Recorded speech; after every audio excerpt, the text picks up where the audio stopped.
In the Indian society, tribe and caste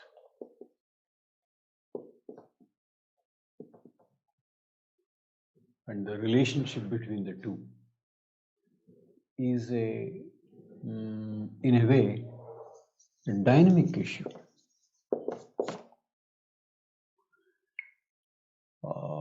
What is a tribe and what is a caste? When does tribe become a caste? When do you call something a caste? Or the issues. You have a concept called tribe caste continuum.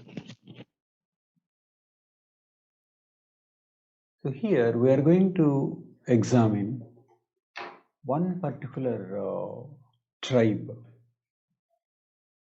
They come under foragers. Foragers. They are a foraging society.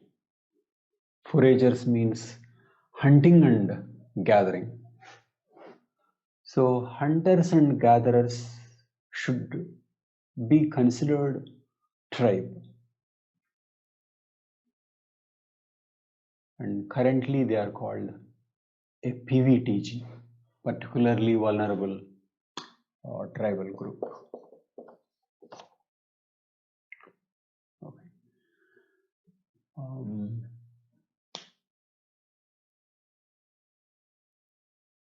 The foragers that we are going to talk about are Birhor.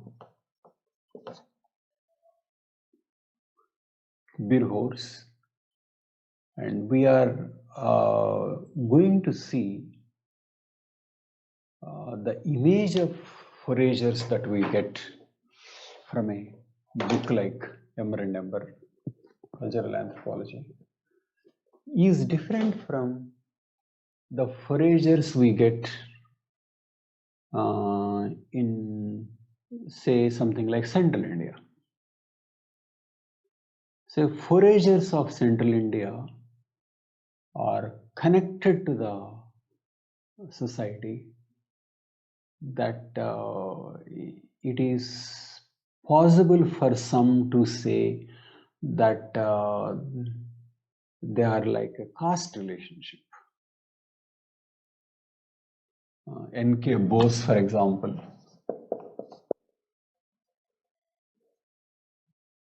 in his article in 1956, refer to them as nomadic castes. Nomadic castes. Nomadic castes. Nomadic caste is an interesting term. It is caste, and at the same time he is saying it is nomadic. How can a caste be nomadic? So surely Bose is trying to point out something distinctive or unusual or peculiar to Indian society, which is not a typical foraging society that an anthropology textbook may describe. Okay. So let us study this particular society of Birhor. This article or material is based on this source. So this is based on Hunting Monkeys and Gathering Identities, Exploring Self-Representation Among the Birhor of Central East India, written by Deborah Nadal, published by that magazine, and which we got access through JSTOR. So this is an article based on JSTOR. Where are these tribes? This is the place. Central East India, mainly Jharkhand, but also in other areas. Their population as per 2011 census was 18,000. And in Birhor language, they meant forest people, because Bir means forest and Hor means people. They're also called Mankidya, those eating monkeys. Okay. I think Birhor would be very much remembered and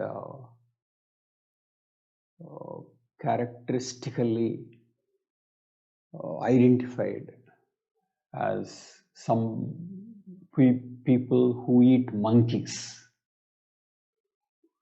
Why should monkey eating be such an important thing?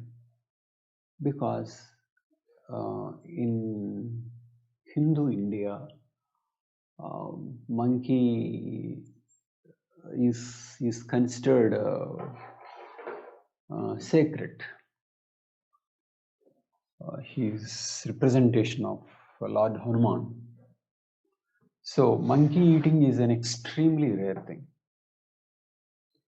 People offer variety of food to monkeys. So monkey eating is definitely considered derogatory. Monkey is not like any other animal. So if a group is eating monkeys, then you can expect that that habit is not going to enhance the status of that group. So Birhor have that problem. So they are being called monkey eating people.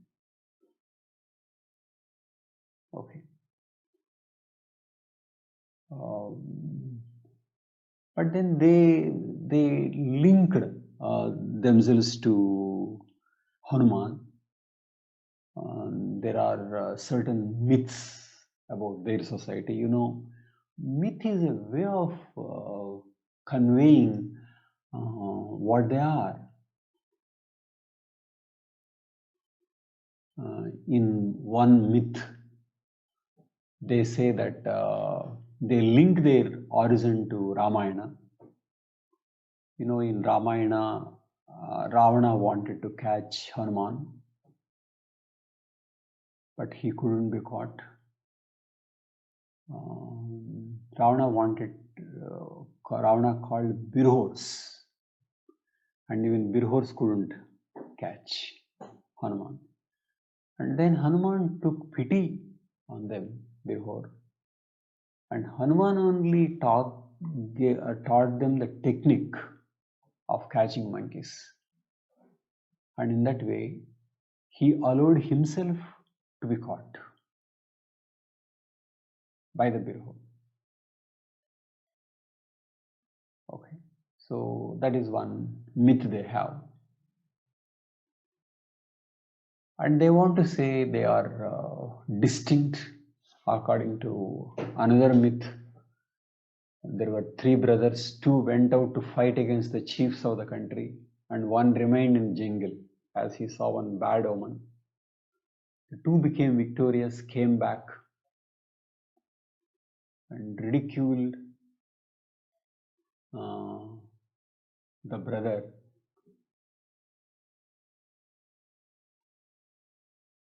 who was cutting the bark in the forest.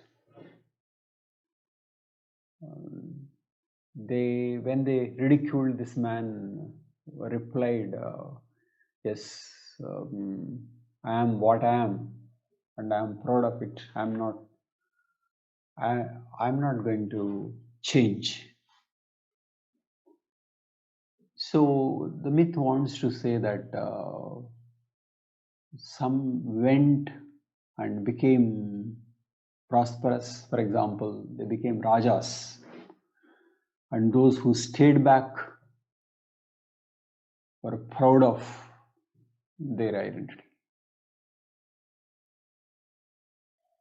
And they also describe themselves as they belong to forest side and the other side belong to agricultural side. Disum versus Muluk. So What does it mean? These are forest people, monkey catching and monkey eating people, and because of monkey eating, somewhat degraded, but they have their own story. Now let us look at their economic activity. So what is meant by hunting and gathering society? Hunting and gathering economy is based on hunting animals and gathering certain fruits, vegetables, roots, like that, flowers. So this is a food collecting economy, and it is not food producing economy. In a traditional textbook, food collecting economy is isolated, independent, not really trading with other communities. But if you study Birhor, Birhor seem to be actively involved with others, though they are hunting and gathering. They are actively involved in trade. They supply many things to outsiders.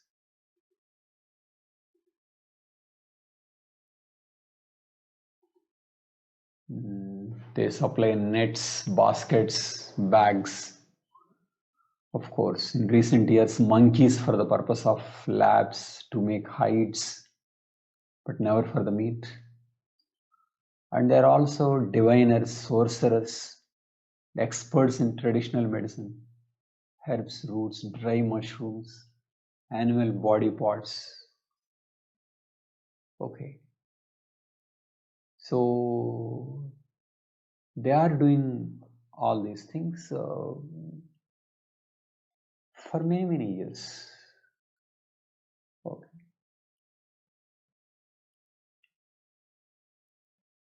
But what coming to hunting activity, what do they hunt, and do they hunt only monkeys? It is not true. Though the main thing they hunt is monkey. But if you want to know how do they look like, this is how they look like.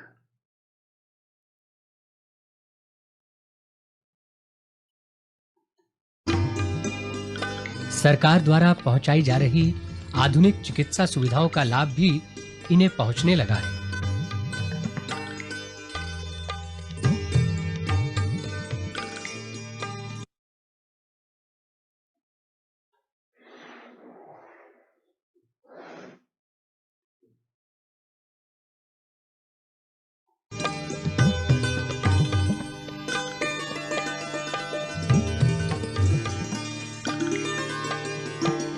जंगल पर निर्भरता बिरहोरों की जीवन पद्धति का सबसे अटूट अंग है।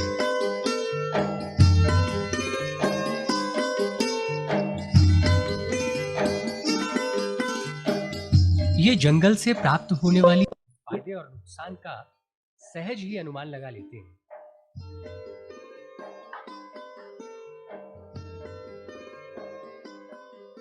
ये जंगली जानवरों जैसे बंदर, खरगोश इत्यादि का शिकार बड़े शौक से करते हैं। बंदर का शिकार बिरहोरों के लिए बहुत महत्वपूर्ण है। ये लोग पेड़ों के बीच जाल फैला देते हैं, फिर पेड़ों पर चढ़कर तरह-तरह की आवाजें निकालते हैं।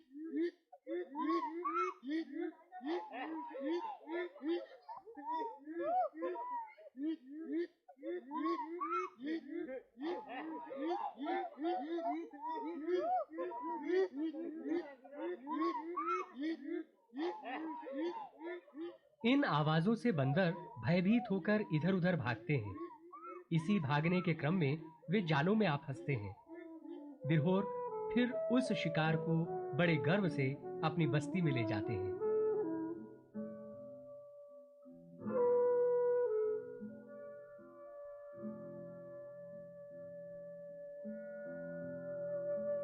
जंगलों के कटने से और जानवरों की कमी से इनके जीवन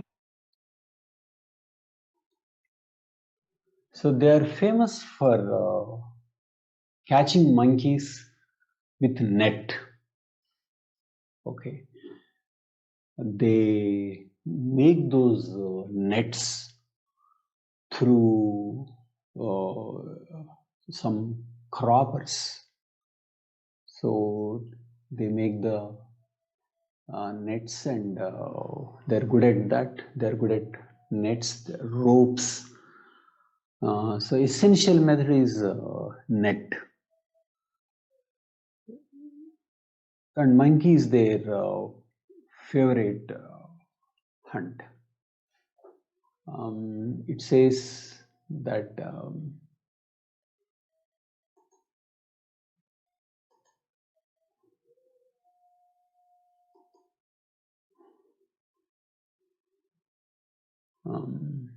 during October, June, when there are no rains, that around 10 to 15 people organize an expedition 3 to 4 times a week, and mostly consisting of adult males, though women also can join. Women can join, but it is mostly male activity. Usually hunting is a male activity because these are not very dangerous animals. Sometimes women also take part, and when women take part, they bring their own nets. Participants are bringing their own nets because they climb and chase, and they make the monkeys, direct the monkeys to move in a particular way, particular direction, and then they trap them through net. It's a group effort, and everything is done within half an hour. It calls for coordination and skill, not much of physical activity. And they are so familiar and with this that they have different names. For example, there are specific names for the places where the monkeys can be caught. When monkeys are enjoying sunlight, dalam, and when they are at cliffs, ragha, and chapal, water holes and streams. So they have different names for the places at which monkeys can be found, and they have different names for the monkey troops depending on their population, depending on their composition in terms of male and female. So actually things like this are studied in linguistic anthropology. This study is made by Dash in Human Ecology of Foragers. So more words are coined when they are more familiar with some activity. So monkey is their favorite, but don't think monkey is the only thing that they eat. There are many other animals. Okay. There are many small animals which they hunt. See, these are all small animals which they hunt. By hunting, we mean using bow and arrow. Okay. This is a hare, wild cat, or I wrote like this: wild cat, 3 pangolin. This is a grouse, mongoose, porcupine. So all are small. These are hunted. Okay, and hunting itself is of two varieties. I mean, two types of arrows are used in hunting. One with an iron pointed head to pierce prey. So that is used for larger animals, or a blunt wood head to hit and stun, especially for porcupine. So larger animals were hunted in a different way, and these are the animals: wild boars, barking deer, and on certain occasions, other communities like Santals also join in what is called Disum Sendra, held in every April. Okay, so they hunt large animals, but not so frequently. So mostly they hunt small animals. They and monkeys. Monkeys are not really not hunted, but rather net is used to trap them. Okay. And there is another method, that there is a small. There are small traps also are used to trap much tiny animals and birds. So like this. Okay. Rat, for example, is a tiny one. To mole and squirrel. So creatures like this are trapped, and this task is given to the children. So children learn trapping these animals, like children of the modern age learn iPad. So they learn trapping, and that is called turjahali. It's made up of small iron arches, and food is spread and snared. It's trapped when neck or legs enter that. And these birds also, partridge, parrot, pigeon. So you can see that they have a variety of food, be it animals, small animals, big animals. This is how they have been living. What do they gather? Honey, fruits, roots, flowers, and siali fiber. Siali fiber is important, that is used to make ropes. That comes from a creeper. They take it, they dry and reduce it to stripes of different kind, thinner, thicker, softer. Some stones tools also are used in making these ropes, and these ropes are used in making baskets, bags. These things are also being sold to other communities. So this is their method of hunting and gathering. Now coming to the tribe caste issue. Tribe caste issue is also linked to the issue of resources.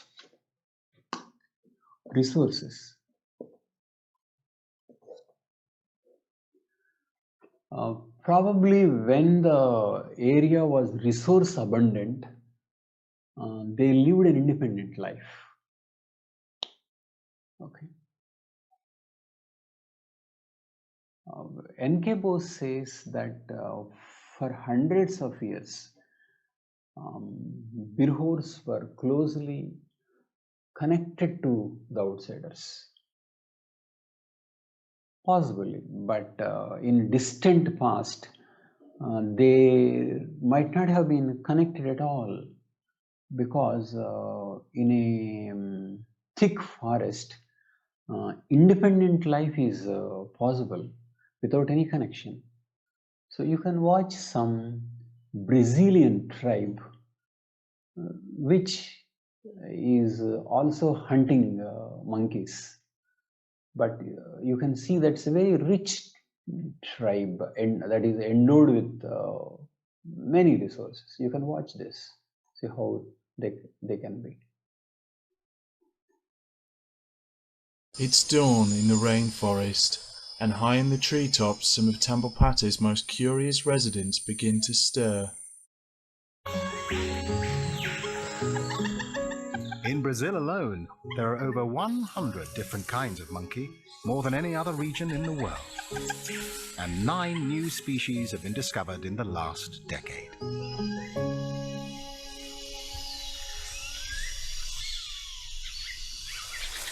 Common squirrel monkeys are one of the most successful. They're found throughout the Amazon.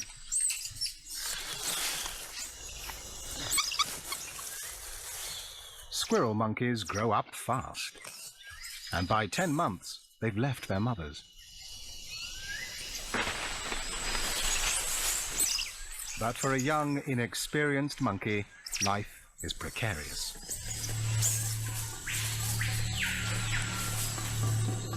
There is danger lurking in the forest.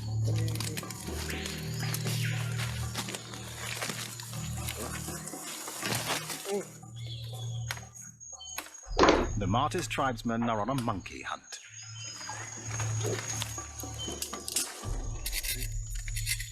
They've already prepared the tips of their arrows with curare.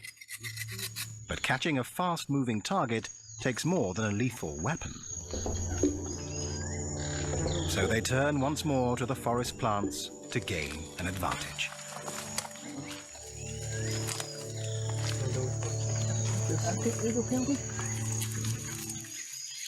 They concoct a solution mixing ebony plant in a little water. They drip it into their eyes.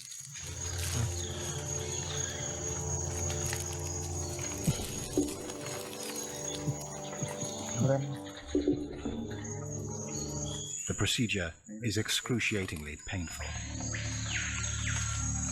But they believe it will sharpen their eyesight and heighten their senses, endowing them with the stealth of the forest creatures and enabling them to move silently as shadows across the jungle floor.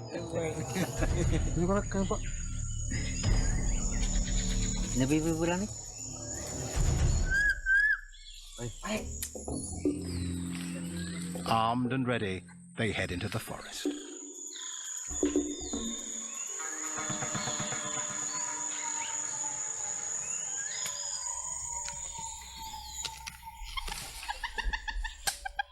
Deep in the forest, the young squirrel monkey has been distracted by an insect snack. He's fallen behind the rest of the troop.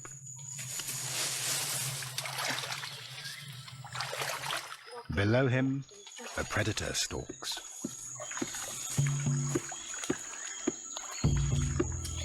The Martis hunters are on his tail. His speed and agility make him a difficult target. But the hunters are armed with powerful weapons, poison-tipped arrows, plus their deep understanding of the forest. The animal calls perfected by the Martis confuse the young monkey.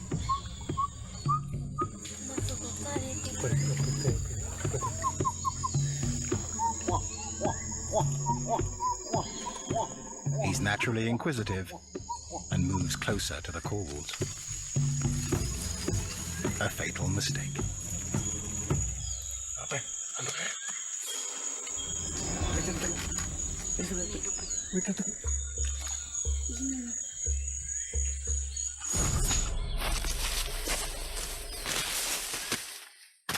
The poison brings paralysis within seconds. Life in the Amazon is tough, but the forest provides for all its inhabitants once they master its secrets. But most of the creatures they share the forest with have been here. So, Birhors might be like that long, long ago. So, when they were like that, surely they must be very independent.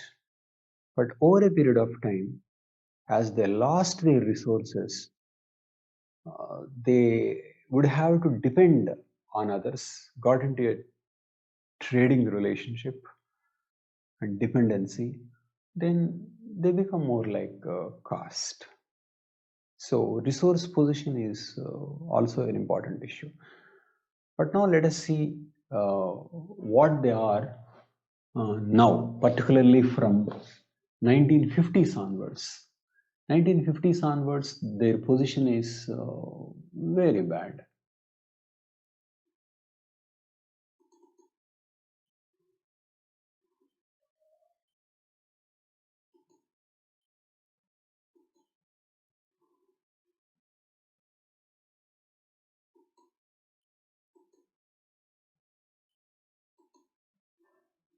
See,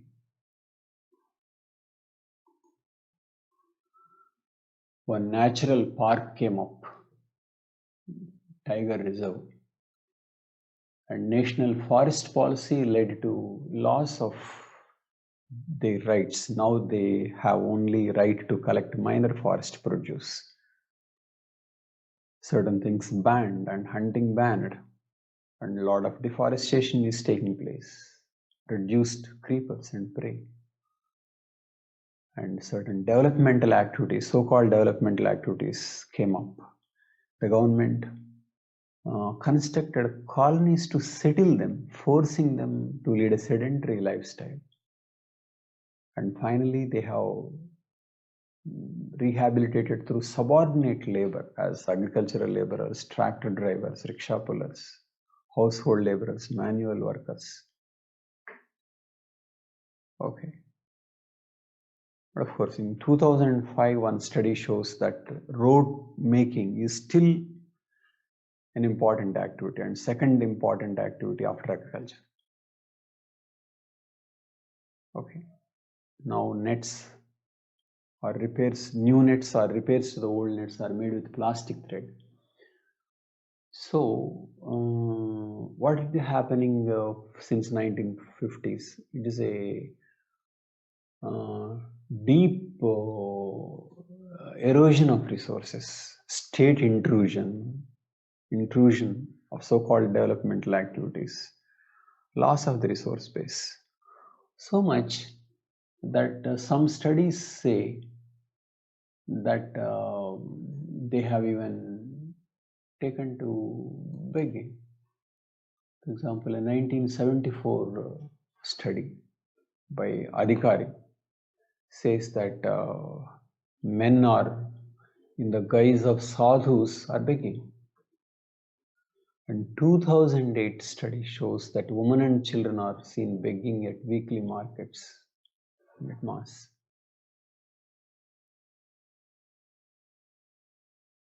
Okay. So,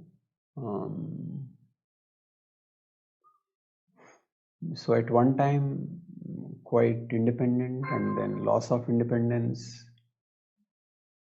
at least some dignified relationship, but now extremely marginalized. So all this is related to resource base and uneven culture contact, unequal culture contact. So that is how maybe tribes become castes, and sometimes when they become castes, they may be as bad as untouchables. Okay. So this concept of nomadic castes can be looked from the viewpoint of changing economy and resources. Okay. We are using the word caste because this as a group is doing a particular economic activity, and there is a particular relationship with other groups. So in that sense, like a caste. So the story of Birhor give an idea of how foragers could have been at one time, and what happened over recent centuries, and the destruction that took place, particularly in recent decades, and what is their status now. So people who were very proud at one time became extremely poor now. So that is the a story of journey of a PVTG. Thank you.